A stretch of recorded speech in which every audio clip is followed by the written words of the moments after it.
My name is Master Sergeant Elena Cross, and 3 weeks before my younger brother's wedding, my mother called me with a request that would have broken a weaker woman's heart. "Elena, honey," she said, her voice syrupy in the way it only got when she wanted something uncomfortable. "About the wedding." "What about it?" "Well, it's just Daniel's future in-laws are very traditional, very particular. Mr. and Mrs. Whitfield have very specific ideas about how the day should look, and Rebecca mentioned that photographs are going to be everywhere, magazine style. You know how they are." "Mom, get to the point." There was a pause, the kind of pause that meant she was studying herself for something she already knew was wrong. "We were hoping you wouldn't wear your uniform to the ceremony. Maybe just a nice dress instead?" I sat very still in my apartment, phone pressed to my ear, staring at the dress blues hanging in a garment bag on my closet door, pressed, polished, ribbons in perfect order, the same uniform I'd worn through 2 deployments, a combat action ribbon, and a purple heart I never talked about. "Why," I said slowly, "would that matter? It's not that we're not proud of you, sweetheart. We are. It's just, the Whitfields are worried it'll look political. Or somber. Rebecca wants an elegant wedding, not a military one. Just this once, can you let Daniel have his day without all of that attention on you? Without all of that attention on you, 12 years of service, distilled into an inconvenience." "I'll think about it," I said, and hung up before she could hear my voice crack. I didn't cry. I hadn't cried in front of anyone since Fallujah, and I wasn't about to start over a wedding invitation. But I sat on the edge of my bed for a long time, looking at that uniform, thinking about the 11 other people who would understand exactly what my mother had just asked me to erase.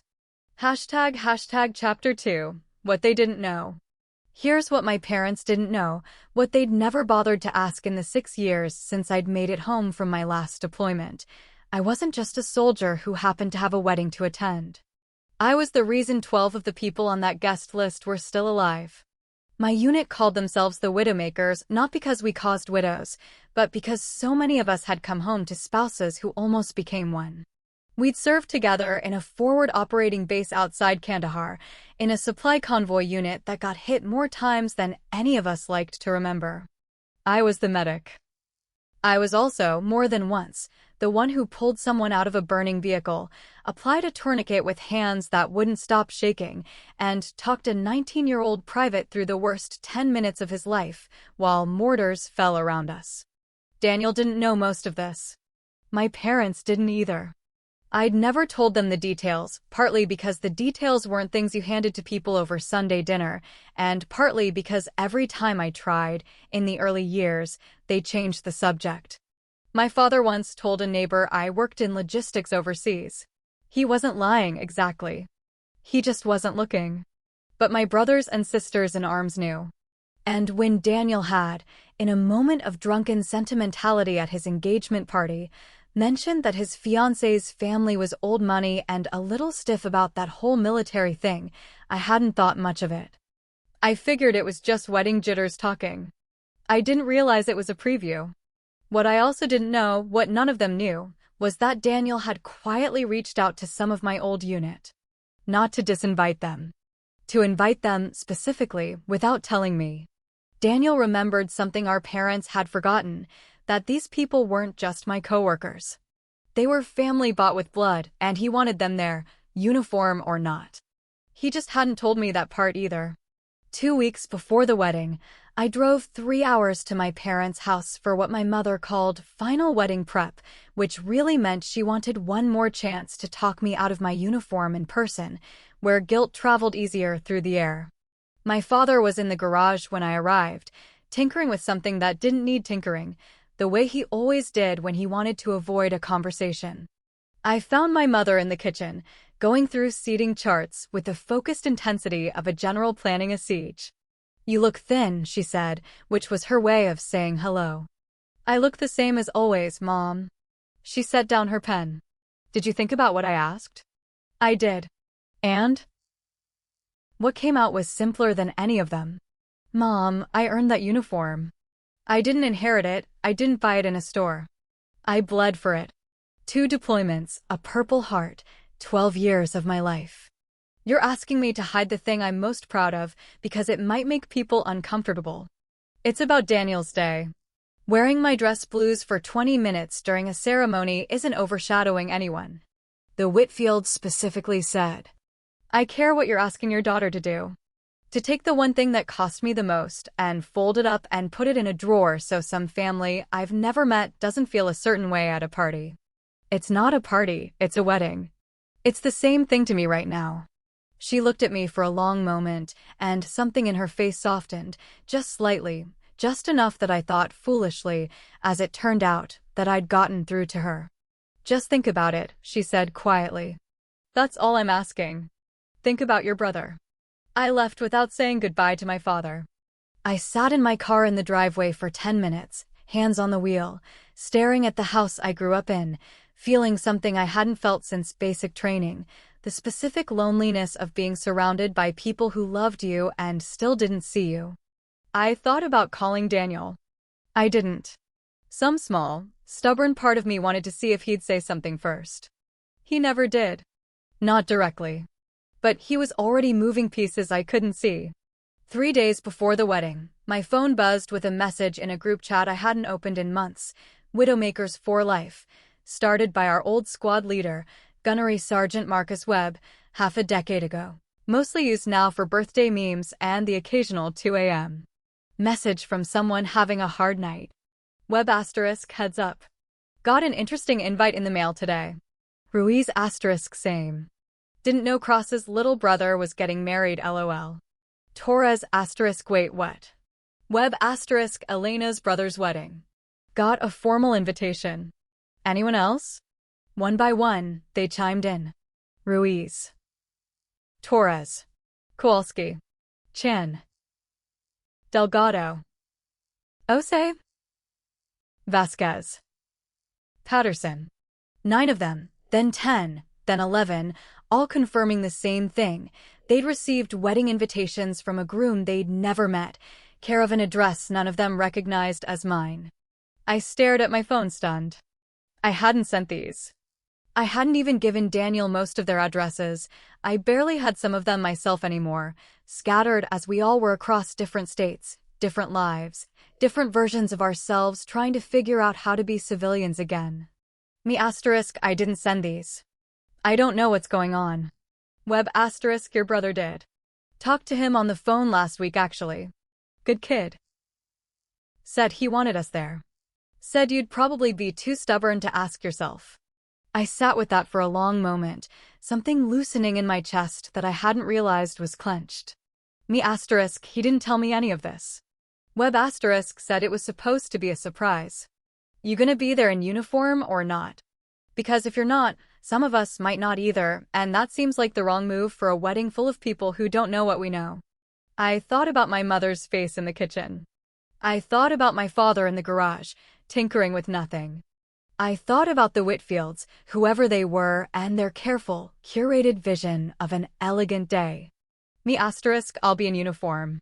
Webb * good answer, Sergeant. The morning of the wedding, I stood in front of the mirror in my childhood bedroom. My parents had kept it more or less the way I'd left it at 18, trophies and all. A small museum to the daughter who used to be easier to explain. And I put on my dress blues one piece at a time. The jacket. The ribbons. The medals, pinned exactly where regulation said they belonged.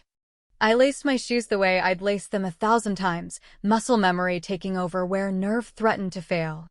My mother knocked on the door as I was finishing.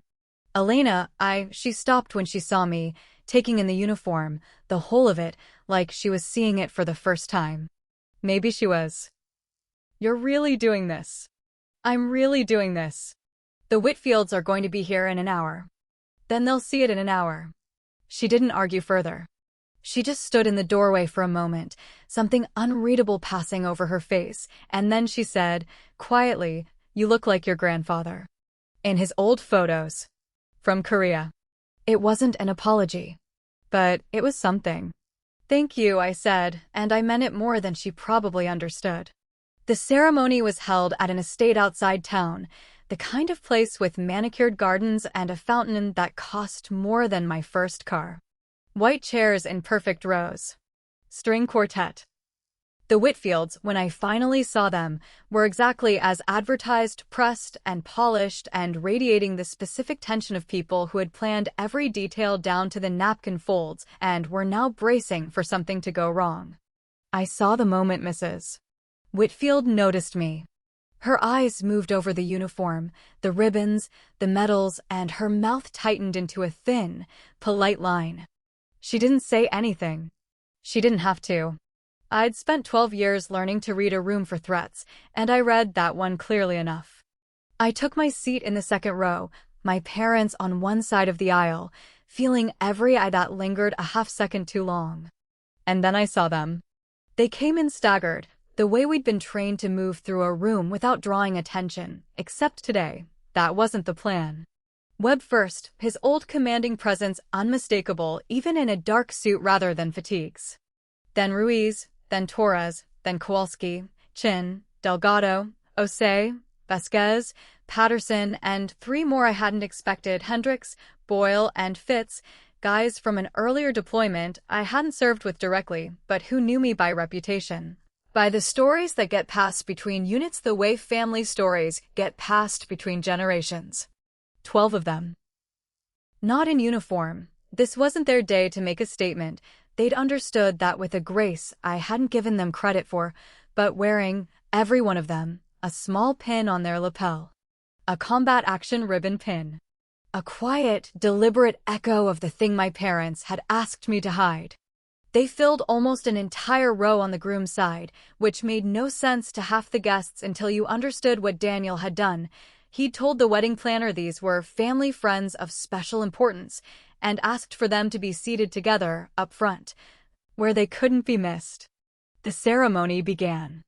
Daniel stood at the altar, and when he caught my eye across the aisle, he gave me the smallest nod, the kind that said I know what I did, and I'd do it again.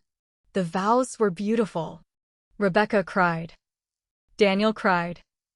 My mother cried, dabbing at her eyes with a handkerchief, and I wondered, watching her, whether some of those tears were for reasons she hadn't examined yet. And then, near the end, before the officiant could pronounce them married, Daniel did something that wasn't in any program, wasn't in any rehearsal. He asked to say a few words. Before we finish, Daniel said, his voice carrying with a steadiness that surprised everyone who knew him as the family clown, the one who never took anything seriously enough, I want to take 30 seconds to talk about my sister. I felt my whole body go still. Some of you know Elena as the quiet one. The one who doesn't talk much about her work, who shows up at holidays and leaves early, who you maybe assume works some boring desk job overseas. A small, nervous laugh rippled through the crowd. What most of you don't know is that my sister spent 12 years as a combat medic. She did 2 deployments. She has a Purple Heart she's never once shown me, that I found out about from a stranger at a VA fundraiser 3 years ago, because she never mentioned it. I could feel my mother's hand find mine, gripping it hard. The 12 people sitting in that row, Daniel continued, gesturing toward Webb and the others, are alive today, at least some of them, because of things my sister did on the worst days of their lives. I found that out over the past few weeks, making calls I probably shouldn't have made, hearing stories I wasn't supposed to hear. And when I found out that some people in this family thought it would be better if she hid that, if she folded up the uniform she earned and became smaller for one day so nobody felt uncomfortable. He looked directly at the Whitfield's side of the aisle now, and then, more gently, at our parents. I want to say, in front of everyone, I don't feel overshadowed by my sister. I've never once felt overshadowed by my sister. I feel lucky. I feel lucky that on the happiest day of my life, some of the bravest people I've ever heard about are sitting 20 feet away from me, and my sister is standing here in the uniform she earned. And nobody is asking her to be anything other than exactly who she is. The silence that followed lasted only a few seconds, but it felt endless. Then Webb stood up. He didn't say anything at first. He just stood, the way you stand for the national anthem, the way you stand when something matters more than etiquette. And then, one by one, the other 11 stood with him. Ruiz, Torres, Kowalski, Chan, Delgado, Ose, Vasquez, Patterson, Hendricks, Boyle, Fitz. 12 people standing in silent formation in the middle of a wedding, honoring not a flag, not a ceremony, but a woman who had spent a decade of her life making sure some of them got to grow old. I don't remember deciding to stand up too. I just remember being on my feet, my mother's hand slipping from mine, the whole garden blurring slightly at the edges. The rest of the ceremony happened the way ceremonies do, vows exchanged, rings placed, a kiss, applause. But something had shifted in the air, a current running under the formal politeness of the day that hadn't been there before. At the reception, Mrs. Whitfield found me near the edge of the dance floor. I braced myself for something cold, some carefully worded comment about appropriateness. Instead, she said, "I owe you an apology." I blinked. "You don't have to." "I do." She smoothed the front of her dress, the way people do when they're steadying themselves to say something they don't often say. I've spent so long thinking about how a day should look that I forgot to think about what it should mean. My own father served. Vietnam. I haven't thought about that in years. Watching your friends stand up like that, I thought about him for the first time in a long time. She didn't stay long after that. But it was enough. My mother found me an hour later, near the dessert table, Webb and Torres nearby trading old stories about a supply run gone sideways that had somehow become funny with enough distance and enough years. "I'm sorry," my mother said, no preamble this time. "I'm sorry I asked you to hide who you are. I didn't understand." I don't think I let myself understand, because it was easier not to. "I know," I said. "Will you tell me?" "Sometime. Not today." "But sometime, will you tell me what happened over there? The real version?" It was the first time in 12 years she'd asked. "Yeah," I said, my throat tight. "I will." My father joined us a moment later, quiet as ever, but he put his hand on my shoulder, not on the ribbons, not on the medals, just on my shoulder, the way he used to when I was small, and he said, "Your grandfather would be proud of you." I should have said that a long time ago. Across the reception, Daniel caught my eye again, raised his glass an inch in my direction. I raised mine back. I still have the dress blues. I wear them less often now, some occasions, some anniversaries, the funerals that come more often than any of us would like as the years pass. But I never took off that uniform for anyone's comfort again, not once, not at a single event since that wedding. My mother came to me 8 months later and asked, hesitantly, if I'd be willing to talk to her church group about my service. I said yes. It was the first time I'd ever spoken about it publicly, and she sat in the front row, and she cried, and afterwards she told me it was the proudest she'd ever been of me.